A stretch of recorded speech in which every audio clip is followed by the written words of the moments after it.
Hello mga kapatid, magandang gabi po. Kumusta na po kayo? Ang pag-ibig at kapayapaan ni Kristo ay maghahari nawa sa puso at damdamin natin. So, sana po ay nakapagsamba na po lahat. At mamayang mga 9 siguro, makapasok ako sa live natin sa punto por punto po. Dahil Sunday po ngayon. Dahil sinimulan ko kanina yung 7 habits of highly effective person. So, ang una is be proactive. Ito po ay pinaka-importante po na ma-practice natin na proactive tayo. Dahil marami sa atin ay reactive. Pati din ako, no?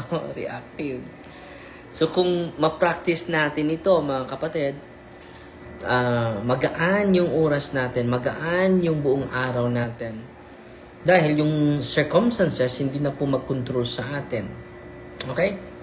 So, one of the 7 habits of highly effective person, ito po, be proactive. Siguro mga part 3 po tayo, abot po tayo sa part 3 nito sa ating live para ma-discuss natin thoroughly itong patungkol sa highly effective individual. So, hindi lang tayo effective.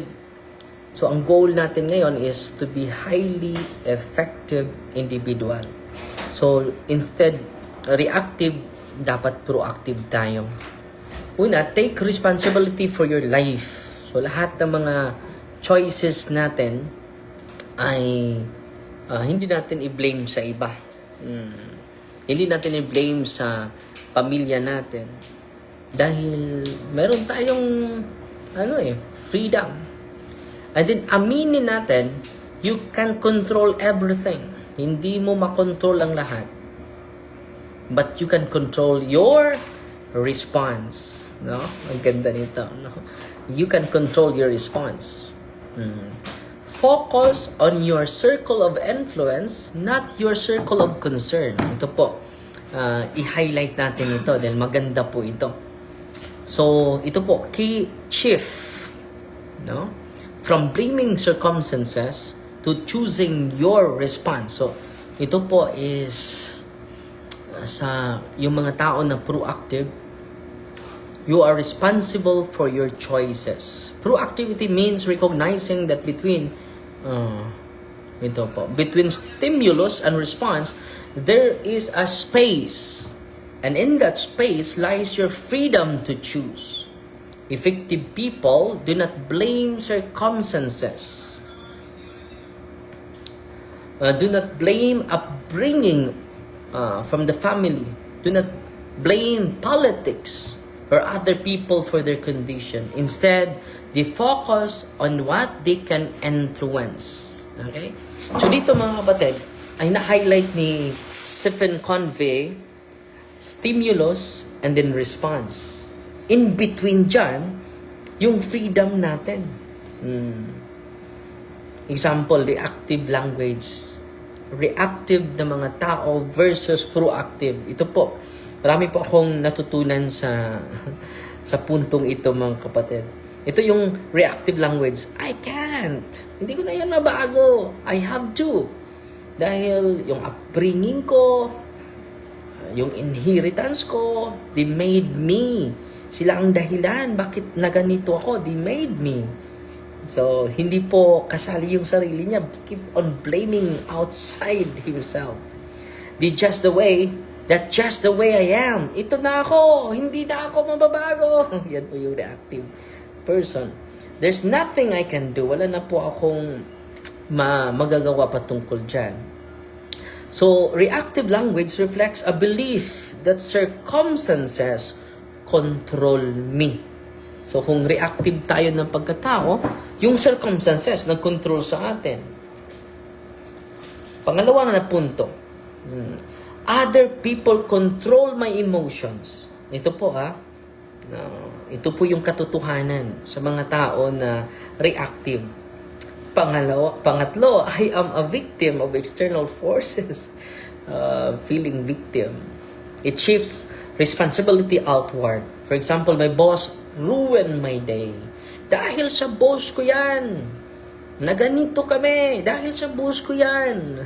Blaming the other person. Traffic made me angry. I can change. No? In reality, traffic cannot make you angry. In reality, it can create a situation, but your response is your choice. Kung magagalit ka, it is your choice. No? Marami namang beses no, magdadrive tayo, galit tayo. Pero kung maganda yung mood mo, hindi ka maumod. No? Reactive thinking strengthens your circle of influence because you focus on what you cannot control. So, yung area of concern, hindi natin makontrol yun. Proactive language. Ito yung proactive language. I choose to. Na ako ang nag-decide. So, ang nangyari ni Adan at ni Eva, di ba? Ang bitin. Yung ahas. Sumunta naman ng Panginoon dun sa babae na asa ni Adan dahil sa babaeng yan. Pumunta naman ng Panginoon sa babae dahil sa ahas. No? So, yun po. Yan po talaga yung natural natin na tendency. Yan din yung natural tendency ko. I prefer, I will. So, ito po, I choose to. So, dapat responsible tayo sa ating decision. Let's find a solution. So, yung reactive na mga tao, they focus on the problem. Pero yung mga proactive na mga tao, they focus more on the solution. Wow. Now, how can I improve this? Meron akong pagkukulang nito. Di ba? So, proactive language reflects personal responsibility. And then, emotional self-control, mastery of the emotion. Pero yung reactive na mga tao, they are slave by their emotion. No? We are slaves sometimes with our emotion, slave with our biases, no? Freedom to choose your response. May stimuli, may response. Example, pinagbabawalan ako ng doktor. Example, pinagbawalan ka ng doktor na matamis. Pero ang sarap, kumain ng matamis. Then tumaas yung sugar mo.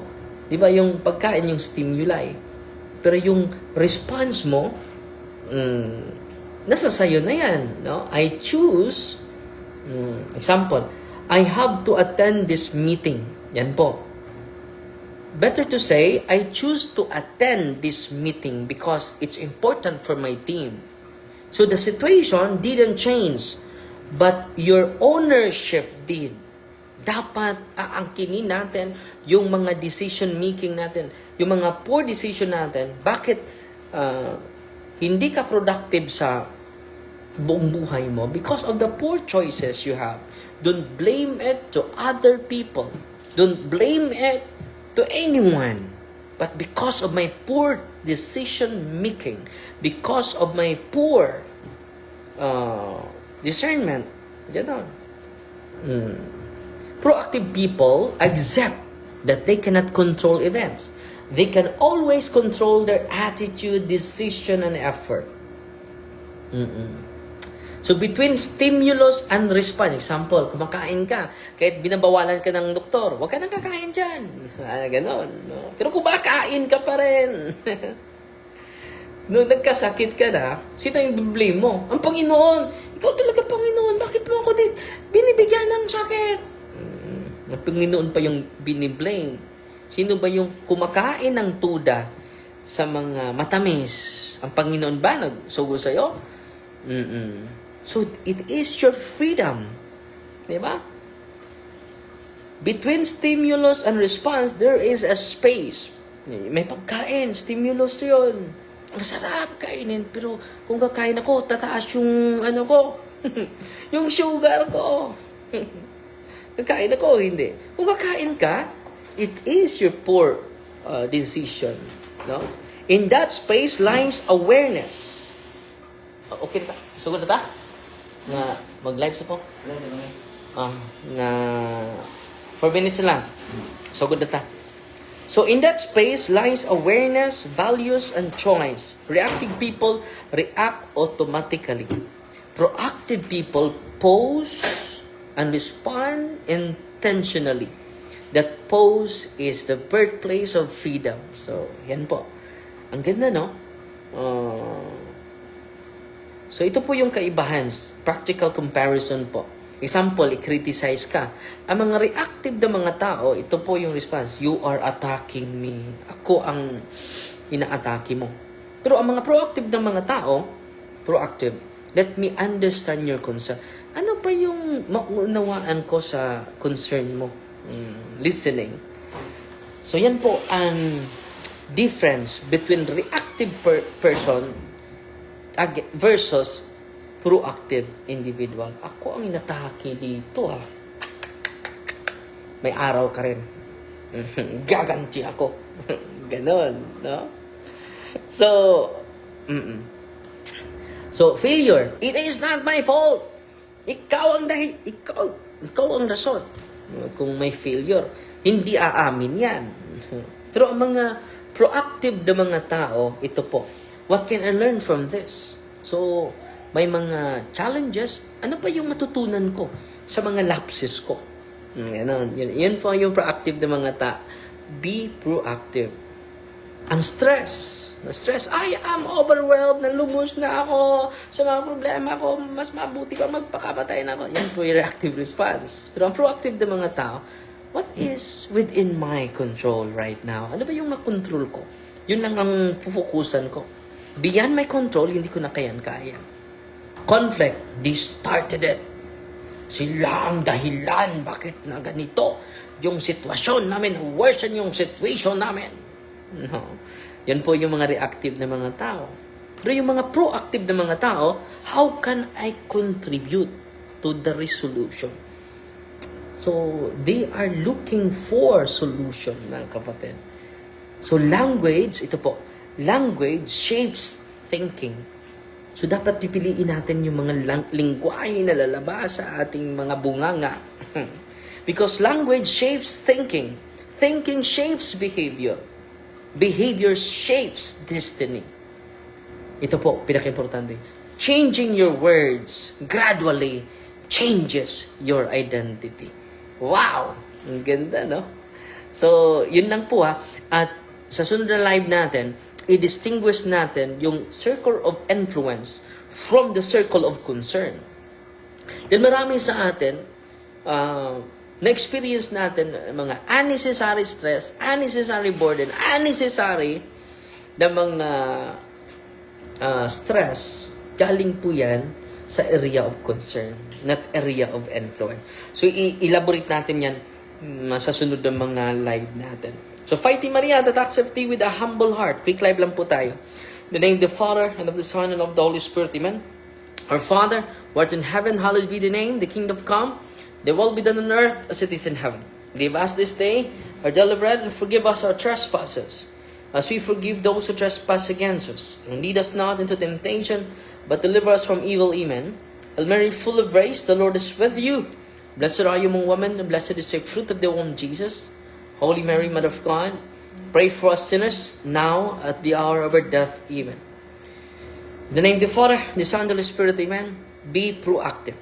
So, i-discuss natin part 2, be proactive, about the circle of influence, the difference between circle of influence to the circle of concern. God bless po. God bless.